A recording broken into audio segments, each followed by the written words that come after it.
साथियों, हम लोग इसमें काम एक हमारा है ये अपने समाज को जगाना। तो हम ये कह सकते हैं कि हमने इस जगह काम करते हैं, इस मंच पे अपने समाज को जगा रहे हैं।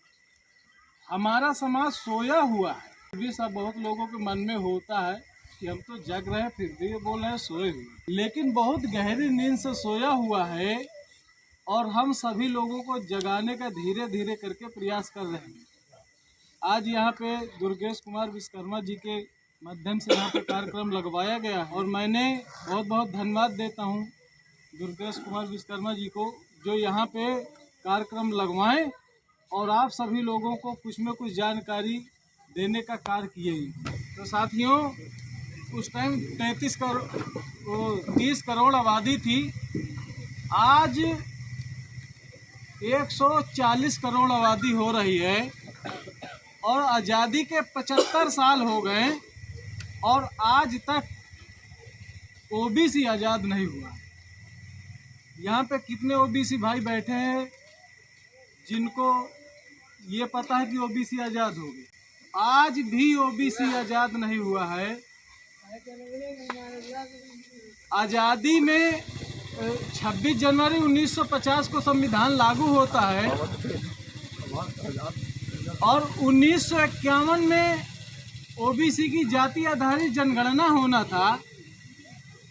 और जब उसमें पंडित जवाहरलाल नेहरू ने पहला प्रधानमंत्री बने और उन्होंने जाति जनगणना पर रोक लगाई, तो उसी टाइम डॉक्टर भीमराव अंबेडकर ने अपने कानून मंत्री पद का इस्तीफा देते हैं, जो ओबीसी की जाति आधारित जनगणना नहीं होती है। और हमारे समाज के ओबीसी कहते हैं अंबेडकर चमार थी। आज हमारे मिशन को हमारे दुश्मन ने आप लोगों के सामने बताते हैं कि वो तो हरिजनों का मिशन है। आज़ादी के 75 साल हो गए, आज भी ओबीसी की जाति आधारित जनगणना नहीं हुई है। इसीलिए हम गुलाम हैं और इस देश की जानवरों की गिनती होती है पर ओबीसी की गिनती नहीं होती है। इसलिए हम जानवरों से भी बेबदतर हैं। तो हमको ये बात समझनी होगी।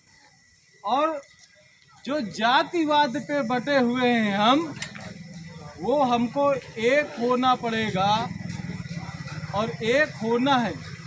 हम लोग तो जातिवाद नहीं मानते हैं, इसलिए कि हमको जाति के नाम पे बांटा गया है और हिंदू के नाम पे इकट्ठा किया गया है।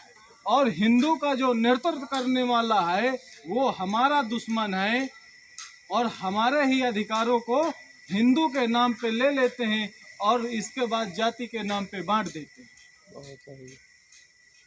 जब मुसलमानों से दंगा करवाना होता है तो हिंदुओं आइए, और जब हमारे समाज के माँ बहनों की साथ गलत अन्याय अत्याचार होता है, अभी उत्तराखंड में दलित महिला जब स्कूल में खाना बनाती हैं तो सवर्ण बच्चे कहते हैं हम खाना बनाना नहीं खाएंगे, तो तब हिंदू खतरे में नहीं था।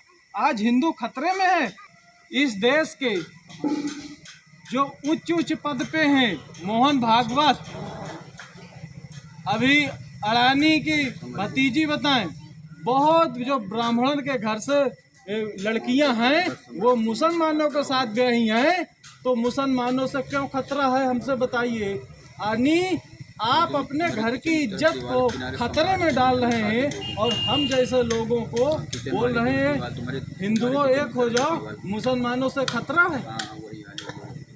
जब दंगा कराना होता है तो हम लोग हिंदू हैं और इसके बाद हम अहिर, गड़रिया, कुर्मी, काची, लोहार, चमार, धोबी, कुर्मी, इस तरीके करके हम लोगों को बांट दिया जाता है। तो हमारा इस्तेमाल कैसे ये लोग कर रहे हैं, हमें इस चीज को समझना जरूर होगा। जाति नहीं माने रखती है, हमारा अधिकार माने रखता है। और हमारा अधिकार कौन सा नेता बचाएगा, वो नेता माने रखता है। आप लोगों के बीच में बहुत सारे नेता आते हैं, हिंदू खतरे में है, उस नेता से रोक के पूछिए कि जब हमारा शिक्षा रोजगार खतरे में था, कोरोना में हमारी नौकरियां चले गई, तब खतरे में था, तब आप कहाँ सोए थे? आज हिंदू खतरे में है, कोई नहीं है हिंदू। हम 85% लोग भारत के मूल निवासी हैं और ये मुट्ठी भर के लोग हमको हिंदू बना के इस्तेमाल कर रहे हैं और जाति के नाम पे बांट के हमारा शोषण कर रहे हैं। और हमारा शोषण बहुत तेजी से हो रहा है, लेकिन हमारे समाज के लोग इसलिए नहीं समझ रहे हैं कि आज अहिर मारा गया है, हम क्या करेंगे, कल चमार मारा जाएगा, हमको का मतलब है परसों मौर्य मारा जाएगा, यादव खड़ा होकर देखेगा। तो जब एक हो जाओगे तो ये जो शोषण हमारा हो रहा है, ये शोषण होना बंद हो जाएगा। और एक होने के बड़े एक मंच होना चाहिए, वो मंच आप लोगों के सामने है। यहाँ पे नेतागिरी कोई नहीं कर रहा है, यहाँ पे सही बात बताई जा रही है। जो आप लोगों को कुछ जानकारी नहीं थी वो जानकारी दे रहे। इस तरीके से हमारा शोषण हो रहा, हमारे समाज के लोग समझते हैं पर उसको अमल नहीं करते हैं।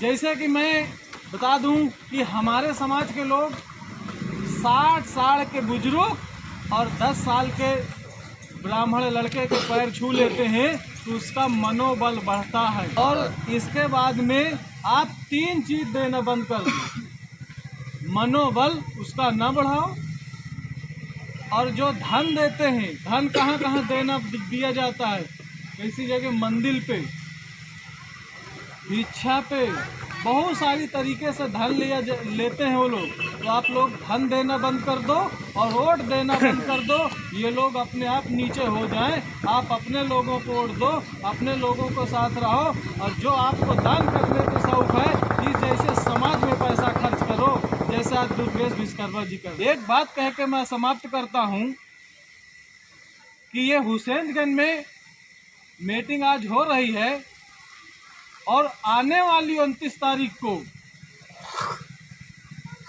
अपने दुश्मन को बता दो आप, आने वाली 29 तारीख को, कि हम जाग गए हैं और हमारा अधिकार छोड़ दो, वरना तुम्हें भारत छोड़ना पड़ेगा।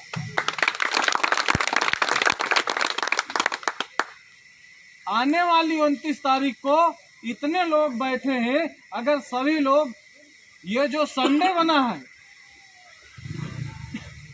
ये डॉक्टर B.R. अम्बेडकर ने इतनी मेहनत करके लड़ा है, तब जाके संडे छुट्टी मिला है। और अगर हफ्ते में एक दिन आप काम समाज के लिए करने के लिए आपको संडे छुट्टी मिला है, टीवी वीवी में घर चलाने में काम में व्यस्त होने का नहीं मिला। तो अगर आप सभी लोगों ने मेहनत करोगे तो कम से कम इतने लोग बैठो, 200-300 लोग इकट्ठा करके और हुसैनगंज चौराहा को जाम करना है आने वाली 29 तारीख को, जिसमें भारत बंद करना है। और जला दो हुसैनगंज से मिसाइल और समझा दो दुश्मन को कि हम जाग गए हैं।